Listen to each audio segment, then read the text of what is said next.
نبی پاک صلی اللہ علیہ وسلم کے صاحبزادے حضرت ابراہیم کا جب انتقال ہوا، صحابہ فرماتے ہیں پیارے آقا صلی اللہ علیہ وسلم اپنے صاحبزادے کی قبر انور کے پاس کھڑے ہوئے اور پیارے آقا نے فرمایا، اے میرے بیٹے، آنکھیں آنسو بہاتی ہیں، دل غمگین ہے، لیکن زبان سے ہم وہ نہیں کہیں گے جس سے ہمارا رب ناراض ہو، بلکہ زبان سے ہم وہ کہیں گے کہ جس سے ہمارا رب راضی ہو۔ پھر پیارے آقا علیہ الصلوۃ والسلام نے پڑھا انا للہ و انا الیہ راجعون۔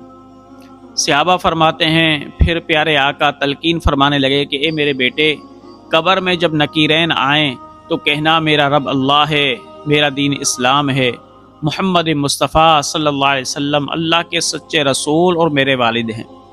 جب صحابہ نے یہ تلقین سنی، صحابہ نے رونا شروع کر دیا۔ حضرت عمر تو اتنا روئے کہ حضرت عمر کی آواز بلند ہو گئی۔ پیارے آقا نے حضرت عمر سے وجہ پوچھی رونے کی۔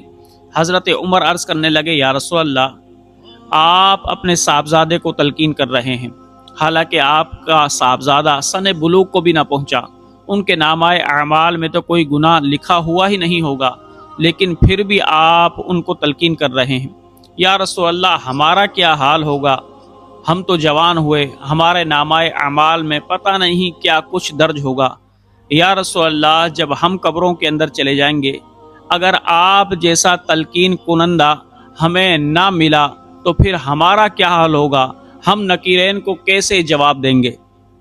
پیارے آقا علیہ الصلوۃ والسلام نے جب یہ سنا، پیارے آقا کی چشمان مقدس سے بھی آنسو روا ہو گئے، صحابہ بھی رونے لگ گئے۔ حضرت جبرائیل امین فوراً آئے اور عرض کی، یا رسول اللہ، آپ غمگین نہ ہوں، اپنے غلاموں کو کہیں کہ وہ بھی غمگین نہ ہوں۔ اللہ رب ذوالجلال فرماتا ہے کہ میں ایمان والوں کو قبروں کے اندر بھی ثابت قدم رکھوں گا۔ جب نکیرین سوالات پوچھنے کے لیے آئیں گے تو ایمان والے ان سوالوں کے جوابات دے دیں گے۔ جب صحابہ نے یہ سنا پیارے آقا علیہ الصلوۃ والسلام کی خوشخبری، تو تمام صحابہ خوش ہو گئے۔